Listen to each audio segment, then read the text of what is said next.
Bem, pessoal, um dos princípios da medicina que eu vejo mais as pessoas entenderem errado é não faça nada que pode te prejudicar.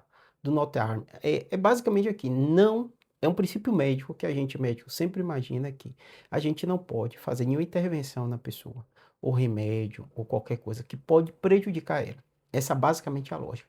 E eu vou explicar qual a lógica disso, diferente de efeito colateral, de reação, de risco de cirurgia. O que que acontece? Eu sei que parece algo sem noção, o que eu vou falar agora no início, mas depois você vai entender, que é o seguinte: muita gente quer uma intervenção médica que pode prejudicar ela.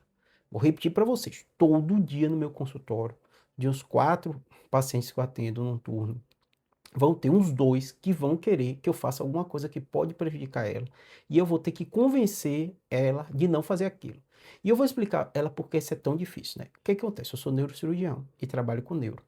Toda vez que chega um paciente no consultório, de um modo geral, ele procura um médico porque algo está incomodando ele.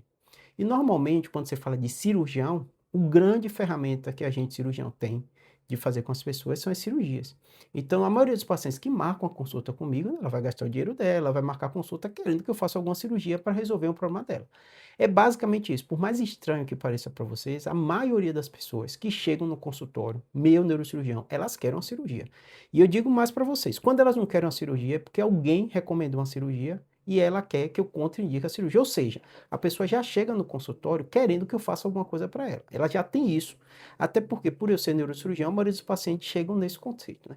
Junto com esse boom de pacientes querendo cirurgia, eu vou ter muito paciente que eu acompanho e já vejo há muitos anos, que ele às vezes tem enxaqueca, às vezes tem dor de cabeça, às vezes tem ansiedade, às vezes tem insônia, né? Eu tenho epilepsia, eu acompanho há muito tempo e acabo tratando também muitas doenças neurológicas que esses meus pacientes têm, né?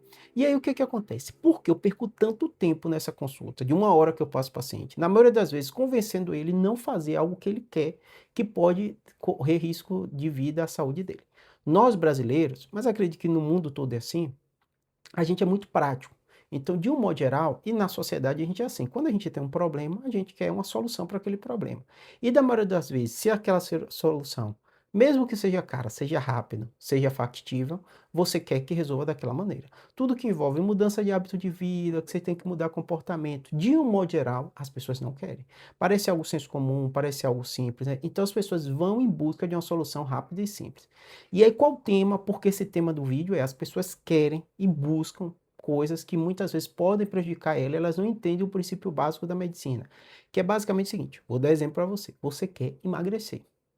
Obviamente, as canetinhas emagrecedoras, eu tenho 1000 vídeos aqui falando bem de caneta emagrecedora, que revolucionou a medicina, que reduz sobrecarga na coluna lombar, melhora a dor na coluna, reduz a chance de ter câncer, reduz a chance de infarto, reduz a chance de AVC. Mas grande parte dos pacientes que querem a canetinha não tem indicação da canetinha. Você fala assim, ô Júlio, mas por que se a canetinha é segura, eficaz, tem tanto estudo mostrando, por que o médico não pode dar para alguém que a princípio não precisa e quer por estética? Justamente por isso, porque esse grupo de pessoas, o benefício da canetinha é menor do que o risco. Então, o não fazer mal não significa que aquilo não vai funcionar. A mesma coisa eu falo da anabolizante. Eu canso de ter pessoas e pacientes que precisam de uma reposição hormonal e não fazem, e eu tento convencer ele, ó, vou te mandar para o ginecologista para fazer uma reposição. Você está com queixa de memória, você está com transtorno de ansiedade, seus hormônios caíram, mudaram, você já estava na idade que você já devia fazer uma reposição hormonal. Na minha avaliação superficial inicial, que eu não sou ginecologista nem endócrino, para começar o tratamento com você, você tem uma indicação precisa, procure esse gineco, vá no seu endócrino e provavelmente ele vai indicar reposição para você. E o paciente chega cheio de resistência. Ah, aumenta câncer, eu tive uma amiga que tomou, teve câncer, eu vi que isso está matando, eu vi isso e aquilo e tal. Então, na maioria das vezes, esse convencimento é da mesma ordem. Por quê? O fato de você não tomar um hormônio, não fazer uma reposição, vai te prejudicar a sua saúde, de queixas que às vezes você está. Então, na maioria das vezes, esse meu paciente também dá trabalho de eu convencer que ele tem que procurar. Assim acontece, olha que coisa mais curiosa, né? Eu perco muito tempo convencendo um paciente que tem sobrepeso e obesidade, que ele precisa tomar canetinha para emagrecer. Ele não quer tomar, porque ele criou 1000 resistências. Eu falo assim: você não tomar, você está se prejudicando. Eu, como médico, não posso deixar de recomendar. A gente vai respeitar a sua autonomia, a sua decisão. Mas eu vou perder um tempo te convencendo que na medicina baseada em evidência é muito melhor você tomar a canetinha. E da mesma forma, o paciente que está tomando, às vezes, né, com peso bastante reduzido, sem necessidade nenhuma, você está aumentando o risco de alguns problemas, né? Aumenta a chance de você ter problemas na vesícula, aumenta a chance de você ter problemas no pâncreas, aumenta a chance. Você pode até falar assim, ah, Júlio, então por que passa por outro? Porque na balança, risco versus benefício, quem está com sobrepeso e obesidade, o risco é muito maior. E é um remédio seguro, um remédio eficaz, né?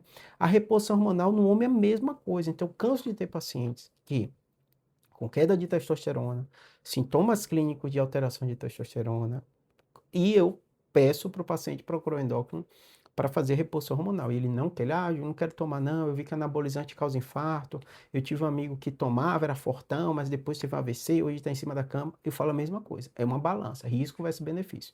Então, quando a gente fala com o médico, que um dos primeiros princípios da gente é não fazer mal, o não fazer mal vai desde fazer uma intervenção, quando não é necessário, então o risco é muito maior, do que deixar de fazer também uma intervenção, quando a intervenção é necessária. Por isso que a gente pede tempo. Era muito mais simples eu falar, ah, tá bom, você não quer reposição, pare. Ah, você não quer tomar remédio para emagrecer, ok. Eu vou respeitar a sua opinião, mas eu vou ter que falar. E aí vem o caso que eu mais vejo no meu consultório, eu deixei por último, que eu sei que é o mais difícil, que é cirurgia. O que que acontece? Todo mundo sabe que fazer uma cirurgia envolve risco. Ah, Júlio, você faz cirurgia que você tem risco? Tem, com qualquer pessoa. Se a pessoa disser que aquela cirurgia não tem risco, ela está mentindo. Tem o risco da anestesia, tem o risco de eventos adversos que às vezes acontecem, você está passando por um estresse cirúrgico, tem um risco de infecção. Ah, é minimamente invasiva, é uma agulhinha, mas está lá, tem um risco de uma bactéria entrar, sempre tem risco. Então, toda cirurgia tem um risco. Então, quando a gente bota na balança, a gente sempre tem que fazer a balança para ver se o risco não é maior que o benefício. Então, não fazer mal é justamente por isso.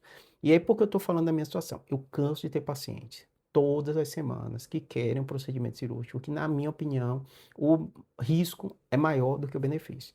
Então, são pacientes que têm dor lombar, com sobrepeso e obesidade, ele não quer emagrecer, ele não quer usar a canetinha, não quer mudar o hábito de vida, mas quer que eu faça uma cirurgia, quer que eu descomprima a coluna, quer que eu faça um bloqueio, quer que eu faça um procedimento, sendo que ele não vai na raiz do problema.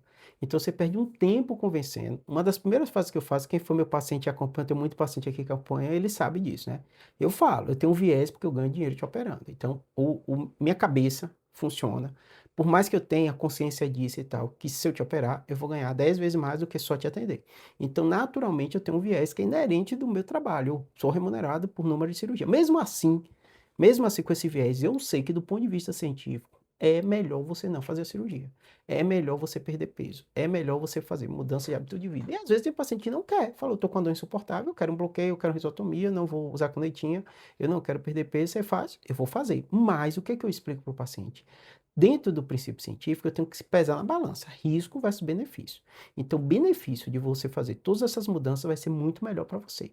Aquele paciente que está resistente, não quer fazer aquilo, de jeito nenhum, diz que não vai fazer, eu vou respeitar a autonomia dele e muitas vezes vou fazer o procedimento com esse aviso explícito para o paciente.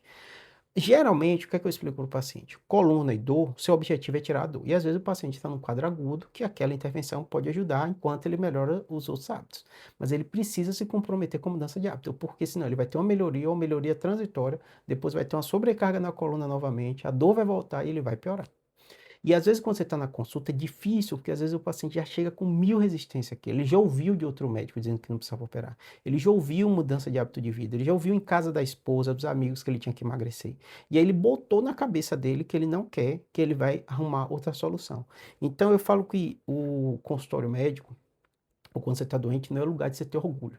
É o lugar de você levar para o racional e resolver aquele problema de forma mais científica possível. O orgulho, tanto do paciente como do médico, é o pior cenário dentro da medicina, porque normalmente vai fazer você tomar decisões não baseadas em evidência, vai tomar decisões muitas vezes baseadas em preconceito seu, que você não quer perder peso, você quer uma cirurgia, vai tomar decisão baseada no ganho, eu ganho mais se fizer tal coisa e tal. Então, é o pior cenário para você ter orgulho.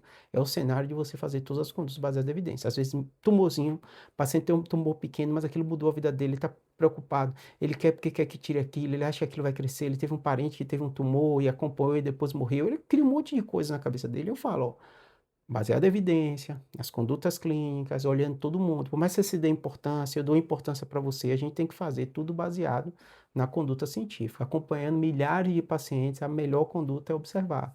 A melhor conduta é fazer exame de ressonância seriado. A melhor conduta não, é fazer cirurgia. Eu não quero fazer cirurgia, mas a melhor para você é fazer cirurgia. Eu não vou fazer de jeito nenhum, tudo bem, eu vou te respeitar, mas saiba que a opinião técnica é que é melhor você fazer cirurgia. Eu não fazendo a cirurgia, eu estou te acompanhando, eu não quero essa conduta, por quê? Porque eu estou te prejudicando. É melhor eu te operar agora, mesmo ciente dos riscos da cirurgia, tá bom? Espero que tenha ajudado. Se tiver dúvida e comentário, deixa aqui que eu faço mais vídeo.